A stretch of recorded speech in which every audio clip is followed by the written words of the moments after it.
हर सफ़र की शुरुआत होती है घर के दरवाजे से और आज हम निकल रहे हैं अपने गांव के घर से सेमुखेम धाम की तरफ। ये है मेरे गांव के घर से सुंदर सा नज़ारा।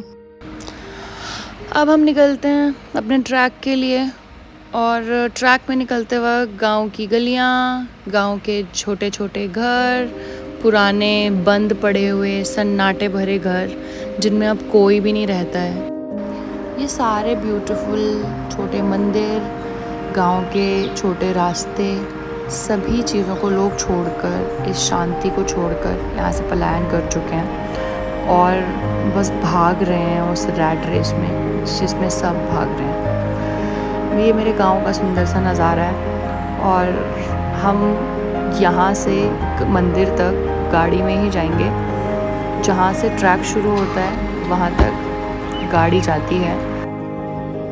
पहले के लोग तो पैदल ही इस रास्ते में चलते थे, मंदिर तक पूरा ट्रैक पैदल करते थे, कोई गाड़ी का रास्ता भी नहीं था।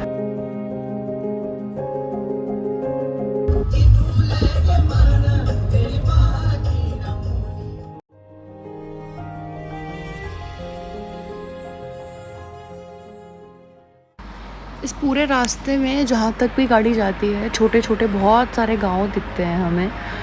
और पहाड़ों का एक बहुत बड़ा चैलेंज है इन पतली रोडों पर 2 गाड़ियों का क्रॉस होना, बट फिर भी ये शहरों के उस भीड़ भाड़, उस ट्रैफिक से लाख गुना बहुत ही सुकून देता है, बहुत ज़्यादा सुकून।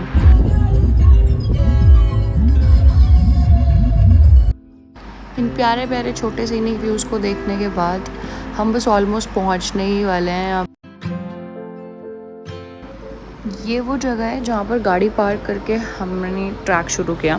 ट्रैक बहुत ज़्यादा नहीं है, 2 से 3 किलोमीटर का ट्रैक है और जो लोग पैदल नहीं चल सकते हैं वो घोड़े की फैसिलिटी भी यूज़ कर सकते हैं। मेरी दादी ने तो कहा मैं तो पैदल चलूँगी, जिसको घोड़े पे जाना है वो जाए। बेसिकली पुराने टाइम के लोग बहुत एक्टिव, बहुत स्ट्रॉन्ग होते थे और इस पूरे लश ग्रीन लैंडस्केप में चलने पर मैंने अपनी दादी को कहा देखो कैमरे पर, आप कैमरे में रिकॉर्ड हो रहे हो। उनको लगा कि हम चल नहीं पाएंगे क्योंकि हमें हैबिट नहीं है, बट चल गए।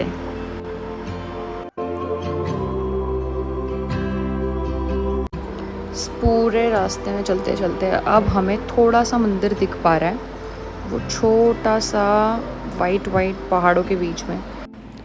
सेम नागराजा मंदिर 5 से 7 हज़ार फीट की ऊंचाई पर है, जहाँ पे हमें हमारे उत्तराखंड का स्टेट ट्री बुरास बहुत ज़्यादा प्रोमिनेंटली देखने को मिलता है इसी हाइट पर, specially in the month of March and April, जिस टाइम फ्लावर्स का ब्लूमिंग सीज़न होता है। इसका साइंटिफिक नाम रोडोडेंड्रॉन आर्बोरियम है और एक ब्यूटीफुल फैक्ट है कि नेपाल का स्टेट फ्लावर भी है ये। मेरी दादी ने मुझे खाने के लिए दिया क्योंकि इसकी इम्यूनिटी पावर बहुत होती है और यहाँ पर तो लोग इसे प्रिजर्व करके इसका जूस बनाते हैं, इवन ये एक्सपोर्ट भी होता है। साइंटिफिक वैल्यूज़ होल्ड करता है, कल्चरल वैल्यू होल्ड करता है और दिखने में तो है ही बहुत सुंदर।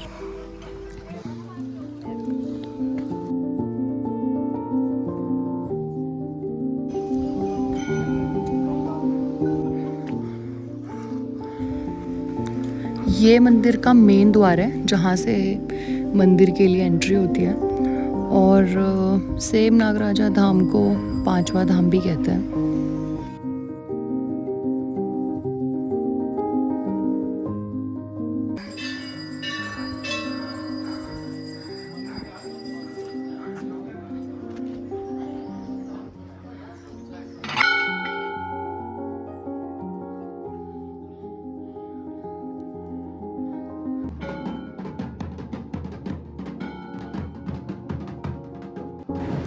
यहाँ से ये वो व्यू दिख रहा है जहाँ पर हमने गाड़ियाँ पार्क की हैं और 7,000 फीट की हाइट पर सिचुएटेड ये मंदिर।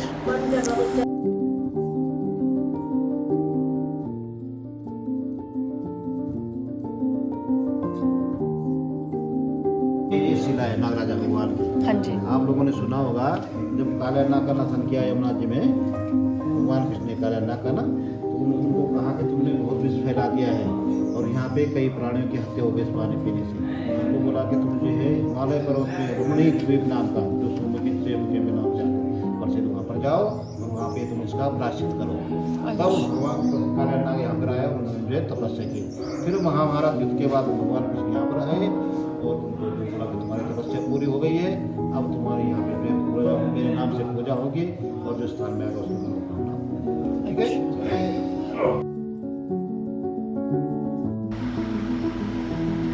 ये यहाँ से आज थोड़ा फॉग है इसलिए क्लियरली नहीं दिख रहा है, और वो वहाँ पर भी लोग जाते हैं, काफ़ी बड़ा मैदान टाइप का है। So explore this beautiful place once. Thank you for watching.